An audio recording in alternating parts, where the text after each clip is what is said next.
Good morning friends, আমি আজকে বানাচ্ছি নতুন স্বাদের ইউনিক স্টাইলে চিকেন খিচুড়ি। খিচুড়ির প্রসেসটা একই রকম, আমি খালি এখানে দেখাবো চিকেন রেসিপিটা কিভাবে চিকেনটাকে খিচুড়ির সাথে ইনক্লুড করছি। তো চলুন শুরু করা যাক। চিকেন খিচুড়ি বানানোর জন্য আমি এখানে নিয়েছি 500 গ্রাম মতো বোনলেস চিকেন।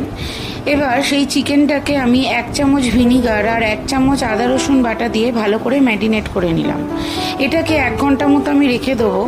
আর এই সময়ের মধ্যে আমি 4টে মিডিয়াম সাইজের পেঁয়াজ কুচি করে নিলাম আর 2টো লঙ্কা কুচি করে একটা প্লেটের মধ্যে নিলাম। এরপর একটা কড়াইয়ের মধ্যে 2 চামচ মতো তেল দিয়ে, আমি এখানে রাইস ব্র্যান অয়েল ইউজ করেছি, আপনারা চাইলে সাদা তেল বা সর্ষের তেলও ইউজ করতে পারেন। তেলের মধ্যে আমি আগে থেকে কুচনো পেঁয়াজ আর কুচনো লঙ্কাটা দিয়ে ভালো করে একটু ভেজে নেব। তারপর দিয়ে দিলাম আরও 1 চামচ আদা রসুন বাটা দিয়ে ভালো করে পেঁয়াজ আদা রসুন বাটা লঙ্কাটাকে ভালো করে মিশিয়ে নেব। নিয়ে এর মধ্যে দিয়ে দিলাম 1 চামচ চিনি, দিয়ে ভালো করে মিশিয়ে আবার দিয়ে দিলাম 1 চামচ মতো নুন, আবার ভালো করে মিশিয়ে দিয়ে দিলাম আগে থেকে ম্যারিনেট করে রাখা চিকেনটাকে। ভালো করে চিকেনটাকে পেঁয়াজের সাথে মিশিয়ে নিলাম। আর চিকেনটাকে একটু নরম হওয়ার জন্য আমি কিছু সময়ের জন্যই 2 থেকে 3 মিনিটের জন্য আমি চাপা দিয়ে রেখেছিলাম, যার ফলে চিকেন থেকে কিছুটা জল বেরিয়ে এসছে। ওই জলেই আমাদের রান্না হবে, এখানে আলাদা কোনো জল আর পড়বে না।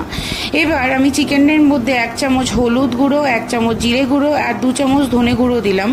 ধনের ফ্লেভারটা চিকেনের সাথে খুব ভালো যায়, যার জন্য এর সেন্টটাও খুব ভালো হয়।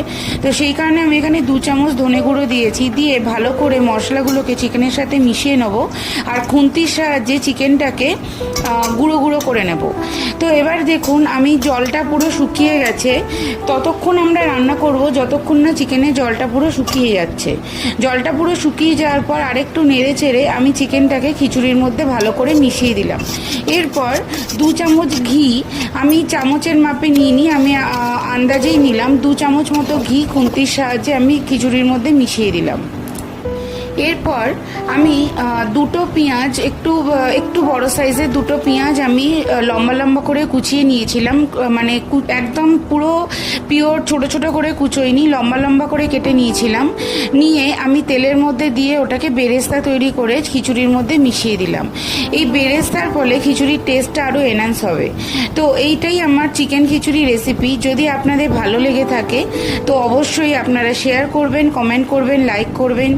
আর অবশ্যই বাড়িতে এটা বানিয়ে দেখবেন, একটু ইউনিক রেসিপি। কেননা চিকেন খিচুড়ি আমরা অনেকেই খাই না, নর্মাল খিচুড়ি বা পেঁয়াজ দিয়ে খিচুড়ি আমরা খেয়ে থাকি, কিন্তু চিকেন দিয়ে খাই না। খেয়ে দেখবেন, টেস্টে অসাধারণ আর দেখতে অতুলনীয়। Thank you to all of you.